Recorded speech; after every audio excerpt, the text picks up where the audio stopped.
کرتی ہوں. اعوذ باللہ من الشیطان الرجیم. بسم اللہ الرحمن الرحیم. رب اشرح لی صدری ویسر لی امری واحلل عقدۃ من لسانی یفقہوا قولی. رب زدنی علما. اللہم فقہنا فی الدین. آمین.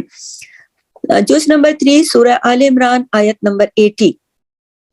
ولا اور نہیں یأمرکم وہ حکم دیتا تمہیں ان کے تتخذوا تم بنا لو الملائکۃ فرشتوں کو والنبیین اور نبیوں کو اربابا مختلف رب. یأمرکم کیا وہ حکم دے گا تمہیں بالکفر کفر کا بعد اس کے اس جب انتم تم مسلمون مسلمان ہو. تو دیکھیے کہ یہ جو آیت ہے بہت امپورٹنٹ ہے. ساری آیات اپنی جگہ امپورٹنٹ ہے. اس میں ہے کہ اس کے لیے یہ جائز نہیں ہے کہ وہ حکم دے تم کو کس بات کا کہ وہ ملائکہ اور نبیوں کو رب بنا دے, کہ وہ نبیوں کو رب بنانے کا حکم دے. یہ بھی نہیں کہتا کہ میرے بندے بنو اور ملائکہ کے بندے بنو اور ان کو پوجو یا پھر نبیوں کو خدا مان لو. کیونکہ قریش جو تھے نا وہ ملائکہ کو پوجتے تھے اور یہود جو تھے وہ انبیاء کو, یعنی یہود جو تھے نا وہ عزیر علیہ السلام کو اور عیسیٰ علیہ السلام کو مانتے تھے, نصارہ الہ مانتے تھے, مطلب اللہ کے درجے پہ لے آتے تھے نا. عیسیٰ کو کون لے آتا تھا؟ عیسائی, نصارہ. اور یہود جو تھے وہ لے آتے تھے حضرت عزیر علیہ السلام کو, اور قریش مکہ جو تھے وہ ملائکہ کو پوجتے تھے. ٹھیک ہے, تو یہ اللہ کا حکم نہیں تھا, یہ نہ ہی اللہ کی کتاب میں تھا اور نہ ہی کسی پیغمبر نے آگے اس کی تعلیم دی تھی. ان لوگوں کا خیال یہ تھا, کس کا؟ یہ اہل کتاب کا مضمون چل رہا ہے نا پورا, یہود و نصارہ کا. ان لوگوں کا خیال یہ تھا کہ یہ ان کی دینی تعلیم کا حصہ ہے, جبکہ دین میں تو ایسی کوئی چیز تھی نہیں. یأمرکم کیا بھلا وہ حکم دے گا تمہیں کفر کا؟ کیونکہ ایسا کرنا تو کفر ہے. کیسا کرنا کفر ہے؟ ملائکہ کو رب بنانا کفر ہے, انبیاء کو الہ بنانا کفر ہے. تو کوئی پیغمبر, کوئی صاحب علم اس چیز کا حکم نہیں دے سکتا, اسے دینا ہی نہیں چاہیے. کوئی بھی صاحب علم ہو, اور کبھی کسی پیغمبر نے حکم دیا بھی نہیں, اور کوئی بھی صاحب علم ہو تو وہ یہ حکم نہیں دے سکتا. ٹھیک ہے, تو کہ اس کے بعد کہ تم مسلمان ہو, یعنی اگر تم مسلمان ہو تو کوئی بھی تمہیں یہ والا حکم نہیں دے گا. اور یعنی نہ کبھی یہ نہیں کہے گا کہ اپنی عبادت کے لیے, کبھی بھی نہیں کہے گا, اور نہ کسی اللہ کے سوا کسی اور کی عبادت کے لیے کہے گا. دیکھیں, یعنی کہ مختصر خلاصہ اس آیت کا یہ ہے کہ کوئی بھی صاحب علم, کوئی بھی ایسا شخص جو اللہ کو مانتا ہے, جو خود کو مسلمان کہتا ہے, وہ اگر آپ سے تبلیغ کرے گا, یہ تو یہود و نصارہ کی یہاں پہ سوچ کی نفی ہو رہی ہے نا. کیونکہ یہود و نصارہ جو تھے وہ تو کہتے تھے کہ ہمارے ان کو مانتے تھے, اور عزیر علیہ السلام کو یہود, اور ابھی میں نے بتایا نا کہ عیسیٰ علیہ السلام کو یہ نصارہ اور کفار تو تھے قریش والے, وہ کہتے تھے کہ فرشتے ہمارے, ان کی پوجا کرتے تھے وہ لوگ. تو اللہ تعالیٰ نے اس آیت میں واضح کر دیا کہ جو اللہ کے نبیوں نے بھی یہ پیغام نہیں دیا, کبھی بھی یہ حکم نہیں دے گا کفر کا, جو خود مسلمان ہے, کہ تم فرشتوں کی پوجا کرو یا نبیوں کی کرو یا پھر مختلف رب بنا لو. ایسا کچھ نہیں ہے. ٹھیک ہے, تو یہاں پر اس بات کی نفی ہو رہی ہے کہ جو بھی مسلمان ہے, چاہے وہ صاحب علم ہے کوئی بھی یا پیغمبر ہے, وہ کبھی بھی یہ نہیں کہے گا کہ میرے لیے عبادت کرو یا مطلب مجھے وہ کرو, بلکہ وہ اللہ کی عبادت کا حکم بھی دے گا اور اللہ ہی سے جوڑے گا, اور اللہ کے سوا کسی دوسرے کی عبادت کا نہیں دے گا, حکم نہیں دے گا, جبکہ وہ اگر وہ مسلمان ہے تو. یہاں ہماری آیت نمبر 80 مکمل ہوتی ہے. آیت نمبر 81 پہ آئیے. وَإِذْ أَخَذَ اللَّهُ اور جب لیا اللہ نے میثاق پختہ عہد النبیین نبیوں سے, لما البتہ جو آتیتکم دو میں تمہیں من کتاب کتاب میں سے, وحکمت اور حکمت میں سے, ثم پھر جاءکم آ جائے تمہارے پاس رسول ایک رسول, مصدق تصدیق کرنے والا, لما اس کی جو معکم تمہارے پاس ہے, لتؤمنن البتہ تم ضرور ایمان لاؤ گے, بھی اس پر, ولتنصرن اور البتہ تم ضرور مدد کرو گے اس کی. قال فرمایا, اقررتم کیا اقرار کیا تم نے, واخذتم اور لیا تم نے, علی ذالکم اس پر, اسری عہد میرا, قالوا انہوں نے کہا اقررنا اقرار کیا ہم نے، قالا فرمایا فاشہدوا بس گواہ رہو، وانا اور میں ہوں معکم ساتھ تمہارے، من الشاہدین گواہوں میں سے. ٹھیک ہے، تو اب اس کی ہم لفظی ترجمہ بتایا، تو اب اس کی ہم تفصیل کی طرف آتے ہیں کہ اور جب اللہ نے نبیوں سے پکا عہد لیا، ٹھیک ہے نا، وَإِذْ أَخَذَ اللَّهُ مِيثَاقَ النَّبِيِّينَ، جب لیا اللہ نے پختہ عہد نبیوں سے. کیا عہد لیا اللہ نے پختہ نبیوں سے؟ کہ جب میں تم کو کتاب دوں، لما آتیتکم من کتاب، یہ عہد کہ میں تمہیں جب کتاب دوں، اور وہ حکمت اور حکمت، پھر ثم جاءکم پھر آ جائے تمہارے پاس ایک رسول بھی آ جائے. کون سا رسول؟ نبی کریم صلی اللہ علیہ وسلم، حضرت محمد مصطفیٰ احمد مصطفیٰ صلی اللہ علیہ وسلم. مصدق لما تصدیق کرنے والا، تصدیق کرنے کے لیے، لما اس کی جو، معکم جو تمہارے پاس ہے، اس چیز کی جو تمہارے پاس ہے. کیا چیز ہے؟ کیا چیز تھی جس کے بارے میں یہ بات ہو رہی تھی؟ تورات اور انجیل، یا اور جو نشانیاں پیغمبروں کی تھیں. یہاں تک بات سمجھ آئی آپ لوگوں کو؟ اور پھر تم کیا کرنا؟ لتؤمنن، البتہ تم ضرور ایمان لاؤ گے، تم ضرور اس پر ایمان لے آنا. اور کیا کرنا؟ بِہِ وَلَتَنْصُرُنَّ، اس پر تم اس کی مدد بھی کرنا، اور تم ضرور اس کی مدد کرنا. کس کی مدد کرنا؟ رسول صلی اللہ علیہ وسلم کی.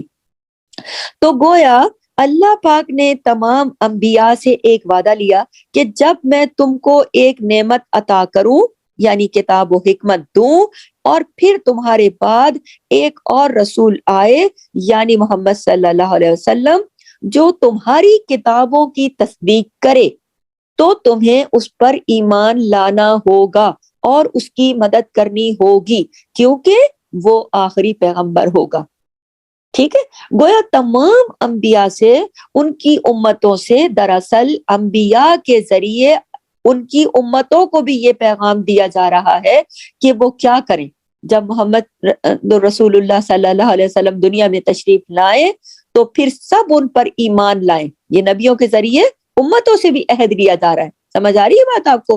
کہ جب نبی کریم صلی اللہ علیہ وسلم، یعنی یہ پہلے کی بات اللہ تعالیٰ بتا رہے کہ میں نے ساری نبیوں سے یہ عہد لیا ہوا ہے کہ جب نبی کریم صلی اللہ علیہ وسلم دنیا میں تشریف لائیں اور جو کچھ ان پہ اتارا جائے، یعنی اور جو وہ تصدیق کریں پچھلی کتابوں کی، وہ تو نبی کریم صلی اللہ علیہ وسلم پر آپ لوگ ایمان لائیں، اور ایمان لانے کے بعد ان کے مشن میں ان کے مددگار بن جائیں.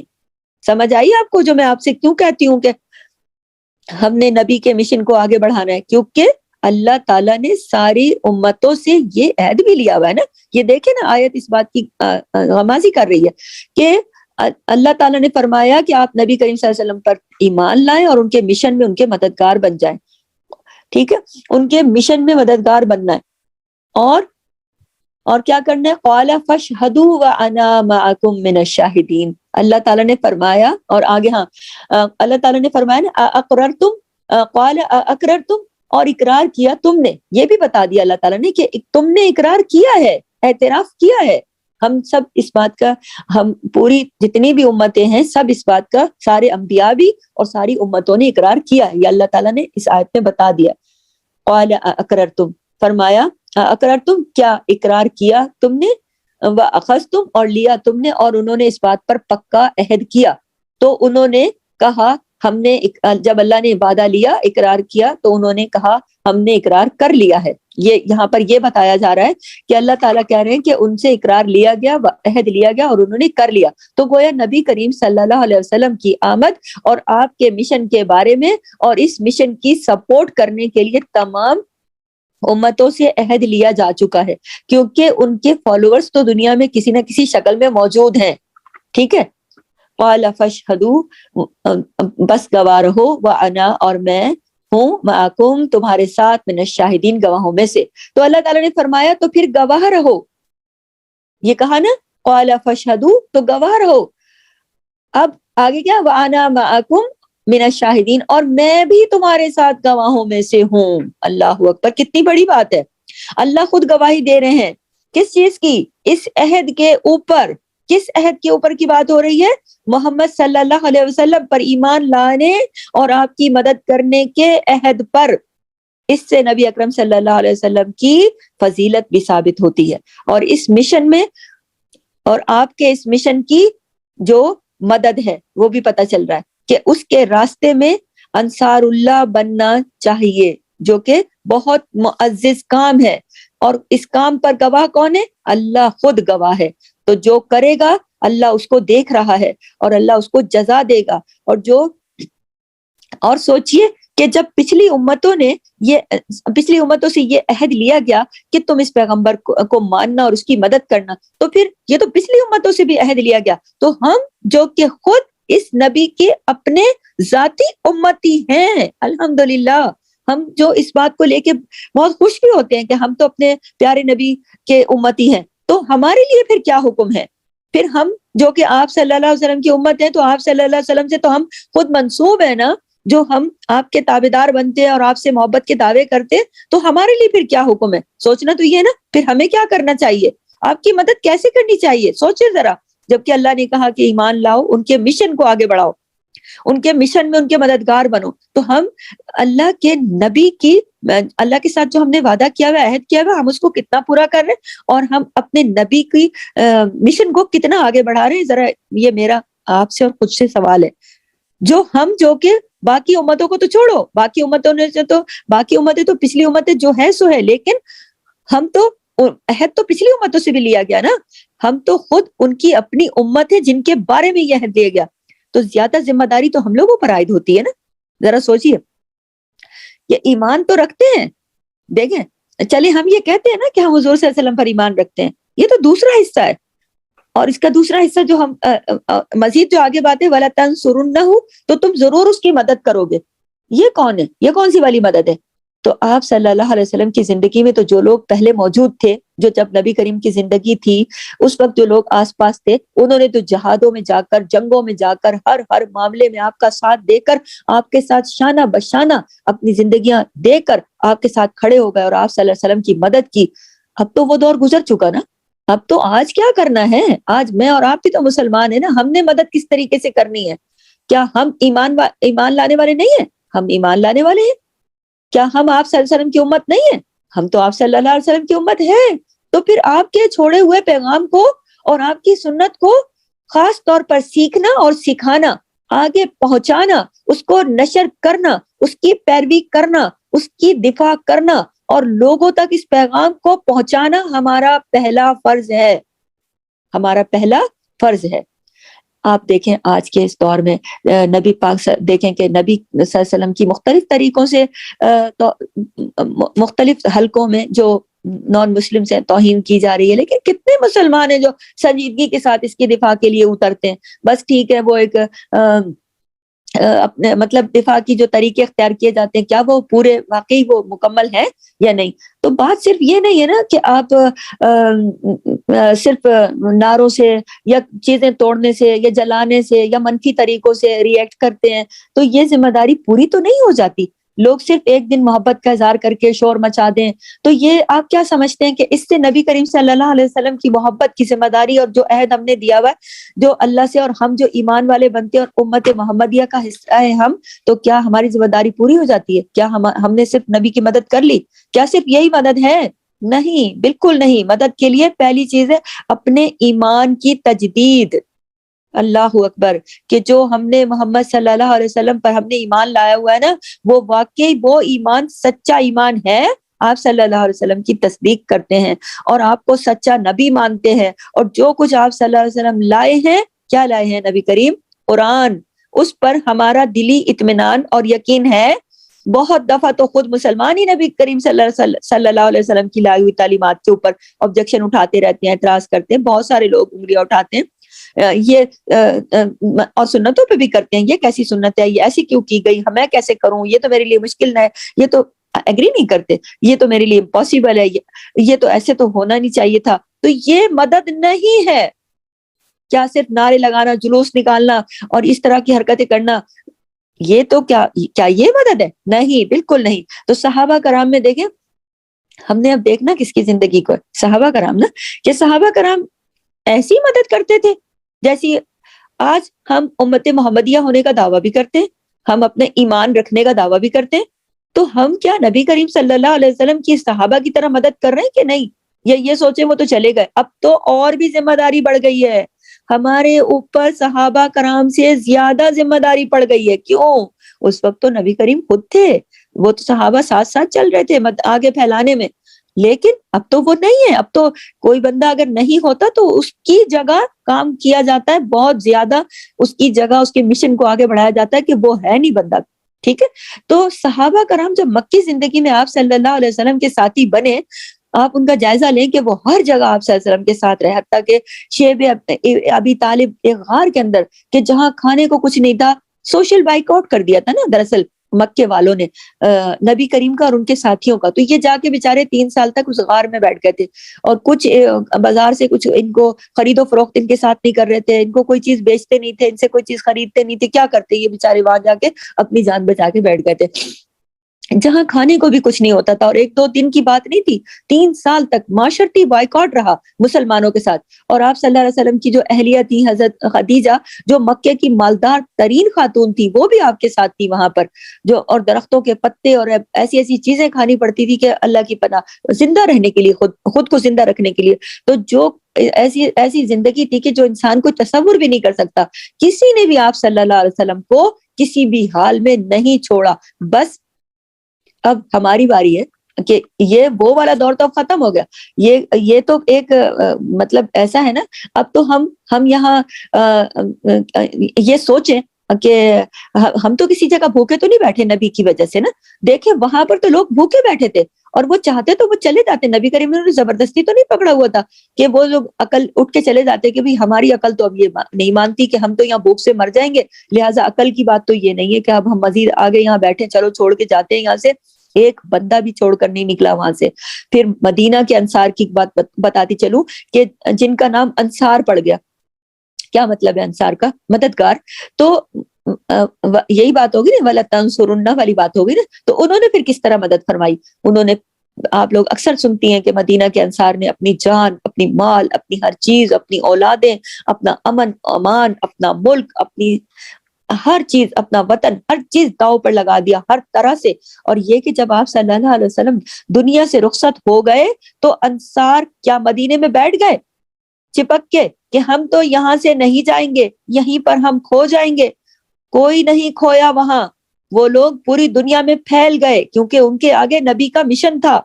وہ اس مشن کو پھیلانے کے لیے پھیل گئے ساری دنیا میں، پورے علم کے ساتھ پھیلے.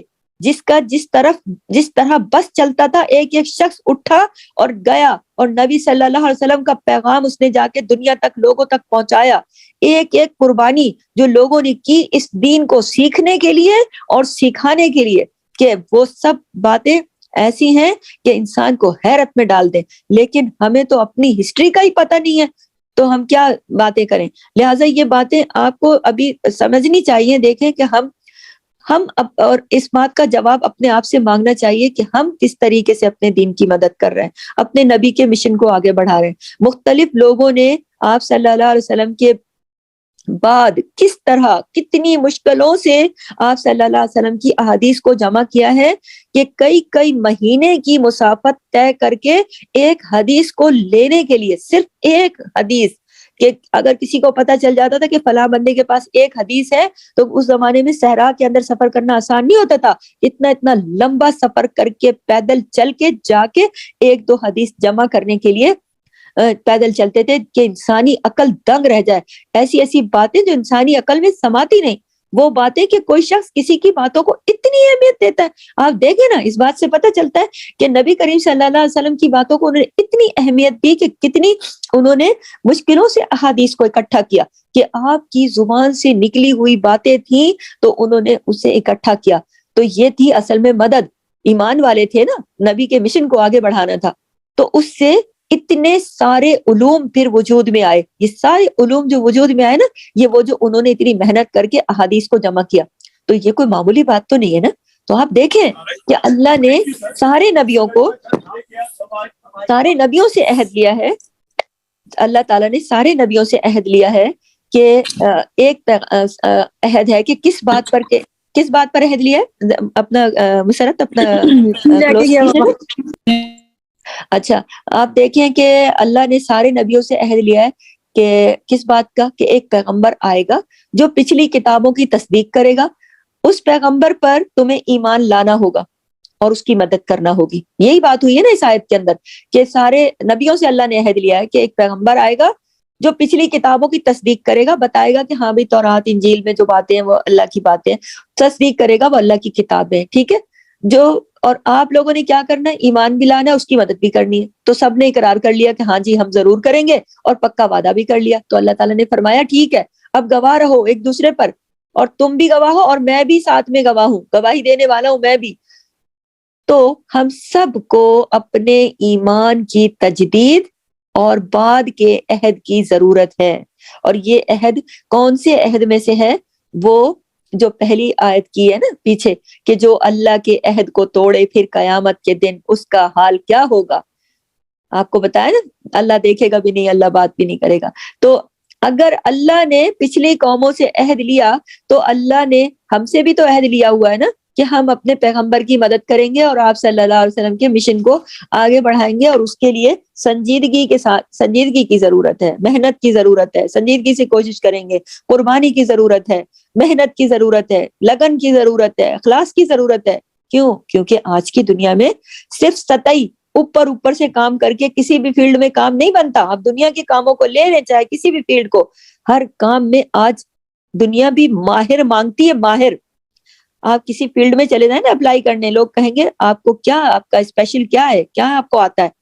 ہر چیز میں باریکیوں کے ساتھ جو سیکھا ہوا علم ہوتا ہے نا، آپ ماہر ہوتے ہو، ماسٹر ہوتے ہو نا، تو پھر آپ کو اس میں اہمیت ملتی ہے کہ ہاں جی جاب بھی تب ملتی ہے، ایسے چھوٹی موٹی ڈگریوں پہ تو جاب بھی نہیں ملتی۔ تو قرآن پاک جو کہ ہم نے پڑھنا ہے، دل لگا کے سننا ہے، یہ اللہ کا وہ پیغام ہے جو سمجھنا ہے، اور سب سے بڑی جو اس کی اہمیت ہے جو ہمارے نبی پر اترا ہے، اور یہ نبی کا مشن ہے، اور ہم نے اس کو آگے بڑھانا ہے۔ تو پھر جب ہم اس کو سیکھیں گے، اس فیلڈ میں ہم ماہر بنیں گے، محنت کریں گے، اسے بار بار سنیں گے، سمجھیں گے، تو ہی ہم کر پائیں گے نا۔ اگر ہم یہ سمجھیں گے نہیں، سیکھیں گے نہیں، تو پھر ہم نبی کا پیغام آگے کیسے دیں گے؟ تو اس آیت سے ہمیں بہت بڑا پیغام ملا ہے، یہ کہ ہم اپنے رب کو عہد کر کے آ چکے ہیں، کہ عہد جو ہم نے رب کو دیا ہے امت محمدیہ ہونے کے ناطے، کہ ہم اور اللہ بھی گواہ ہے، اللہ دیکھ رہا ہے کہ پھر ہم کتنا اس عہد کے ساتھ وفا کر رہے ہیں۔ اور پچھلی آیت میں ہم سن چکے ہیں کہ جو عہد سے وفا نہیں کرے گا پھر اس کا کیا ہوگا۔ ہاں، تو پھر ہم نے آج سے کوشش کرنی ہے، جو کچھ ہم نے سیکھا ہے اللہ تعالیٰ ہمیں اس پر عمل کی توفیق عطا فرمائے۔ سبحانک اللہم و بحمدک، نشہد ان لا الہ الا انت، نستغفرک و نتوب الیک۔